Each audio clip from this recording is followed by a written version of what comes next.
You should be voting almost all the way down the ballot in Ireland's upcoming elections, and here's why.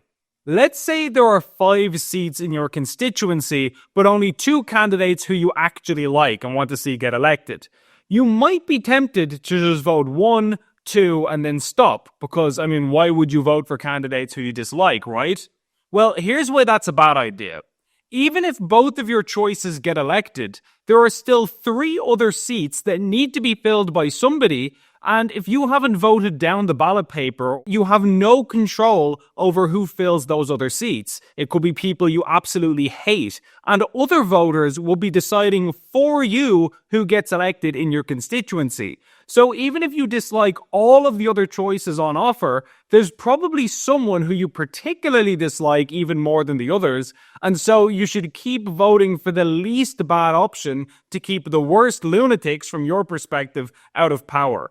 First, vote for the good people, and then for the rest of the ballot, vote against the exceptionally bad people. So to demonstrate how this works, let's take a look at a fictional ballot I've devised. I've used fake names and AI-generated candidate photos, so nobody can accuse me of showing bias. This is just an example to demonstrate the point. So on this fictional ballot, we have a wide range of candidates. On one end of the spectrum, we have Chad, winner of the perfect party. This is a candidate that perfectly aligns with your values, who is your ideal electoral choice. You primarily want this guy to win.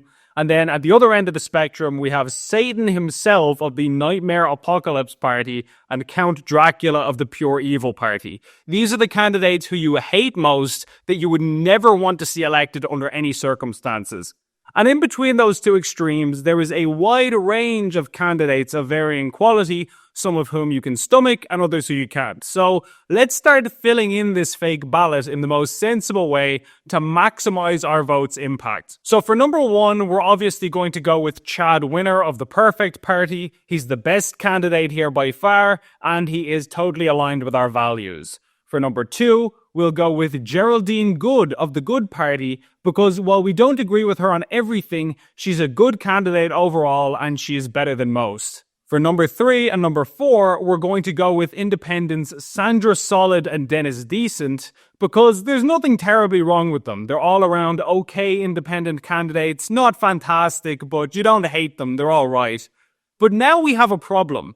We don't particularly like any of the other candidates on the list. None of the others are aligned with our values. So now, with the good candidates out of the way, for the rest of the ballot, our new mission is to keep the apocalypse candidates out. We're now voting for the least bad options to avoid the worst case scenario. So for number 5, we're going to vote for Jimmy Wetwipe of the Mixed Bag Party. As the name implies, this party are a mixed bag. Sometimes they say things you agree with, but other times they come out with completely stupid policies and statements that make you cringe. But while they aren't a great option, at least you agree with them on some things, which is better than someone who you disagree with on absolutely everything, right? So moving on then, for number 6, we'll go with independent candidate Patrick Pothole. Patrick is a non-ideological candidate. He's only really focused on local issues like fixing potholes. He doesn't have strong stances on the big issues that matter to you as a voter. You know, he won't address your biggest concerns, but he also probably won't do too much damage compared to others, so he gets a preference. Then we have independents Dara Dunscap and Nafi Nasty, as well as Amanda Amadon of the Complete Egypt Party. Now, we don't like any of these candidates. They're all bad choices. 2 of them are complete idiots, and one of them is a nasty git who you personally dislike. But if we had a gun to our head and we had to pick who's worse, the nasty jerk is probably more harmful. At least the other 2 are relatively harmless fools, as opposed to your man who's a horrible piece of work. So we're going to go with Derek Dunscap at number 7 because he's an independent and this particular voter wants to send a protest message with an independent vote. And then Amanda Amadon of the Complete Egypt Party gets a number 8. So that leaves us with Nathan Nasty, Satan of the Nightmare Apocalypse Party, and Count Dracula of the Pure Evil Party. And given this choice, as nasty as Nathan is, and as much as it pains us to say it, he's still not as bad as Satan or Dracula. Because remember, at this point, we're not giving a vote to these people because we like them necessarily. We're voting to keep out the worst possible option. At every step, we're trying to make sure that the most horrible candidates are kept out. So, as hard as it is to do, Nathan Nasty gets number 9. And with that, we leave the last 2 boxes blank, meaning we voted for everyone except Satan and Dracula, who are both as bad as each other. Now, at this point, some people are going to complain that by ranking candidates they dislike, like Nathan Nasty, you're somehow helping those candidates to get elected.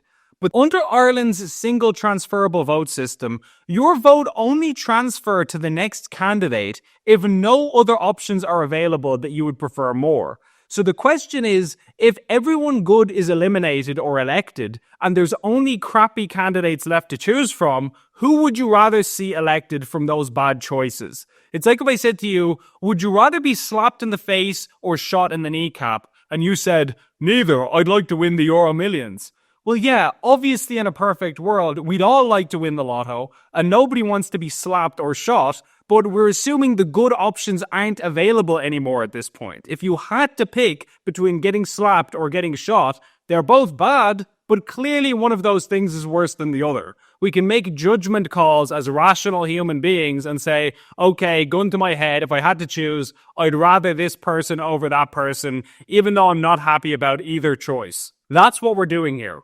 So you should vote for your favorite candidate, then all the good candidates, then all the okay-ish candidates, and then once there's nothing left but bad candidates who you dislike, you should see if there are any who you dislike less than the others, where you think, okay, this guy sucks, but so-and-so is worse, so I'll give the less bad person a low preference. And you should keep going in that fashion until the only people left on the ballot are ones who are as bad as each other, where you genuinely couldn't decide who you like more. It's a total toss-up between Satan, Dracula, and Oliver Cromwell, and they're all irredeemably awful. Then at that point, you can stop voting and leave those candidates' boxes blank.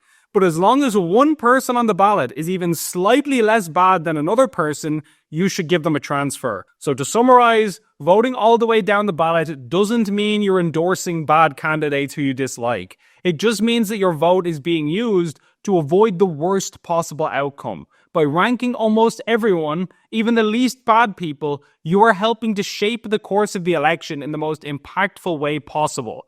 So, inform yourself on who the candidates are and what they stand for. If you don't know what constituency you're voting in or which candidates are on offer in your area, you can go to this Gript article, which will be linked in the description, and it will talk you through everything you need to know. We've also got a vote tracker tool, which will tell you how your local TDs voted on key pieces of legislation and policy issues in recent years, so you can decide if they deserve your vote again. And then, of course, you can do your own research on each of the candidates and decide how you're going to rank them based on what you've learned in this video. So I hope that's been helpful. My name is Ben Scallan, and you've been watching Gript Media.